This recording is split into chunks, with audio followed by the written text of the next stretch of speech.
Tube Tamil cinema news. விருதுக்காக விவேக் நாயகனாகும் Naan Thaan Bala. விவேக்குக்கும் hero வேடத்துக்கும் 7ஆம் பொருத்தம். விவேக் ஹீரோவாக நடிக்கிறார் என அறிவிப்பு வந்தால் அடுத்த வாரம் அப்படம் டமால் என்று செய்தி வரும். முதல் முறையாக டமால் ஆகாமல் ஒரு படம் வெளிவர இருக்கிறது. அதுதான் நான் தான் பாலா. இதில் சீரியஸான வேடத்தில் விவேக் நடித்திருக்கிறார். சண்டையெல்லாம் இருக்கிற கமர்ஷியல் படம்தான். ஆனால் தேசிய விருதின் கதவுகளை படம் தட்டும். அந்த அளவுக்கு வெயிட்டான கண்டென்ட். பொதுவாக காமெடி ஹீரோவாக நடிக்கவே யோசிக்கிற நகைச்சுவை நடிகர்கள் மத்தியில் விவேக் சீரியஸான ஹீரோவானது சுவாரஸ்யமான கதை. நான் தான் பாலா கதையை கேட்டு அதில் நடிப்பதா வேண்டாமா என்ற குழப்பத்தில் இருந்த நேரம் கமல்ஹாசனை சந்தித்திருக்கிறார்.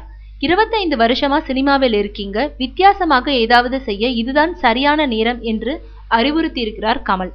அடுத்த நொடி மண்டைக்குள் பல்பு எரிய உடனே நான் தான் பாலாவில் நடிக்க சம்மதம் தெரிவித்திருக்கிறார் விவேக். படத்தின் ஆடியோ விழாவின் சிறப்பு விருந்தினரே கமல்தான். இன்னொருவர் யார் என்பது சஸ்பென்ஸ். வெங்கட் கிருஷ் இசையமைத்திருக்கும் இந்த படத்துக்கு இளைய கம்பன் நா. முத்துக்குமார் பாடல்கள் எழுதியிருக்கிறார்கள். காவிய கவிஞர் வாலி மறைவதற்கு முன் அவரிடமும் ஒரு பாட்டு எழுதி வாங்கியிருக்கிறார்கள். அதுவும் படத்தில் இடம்பெறுகிறது.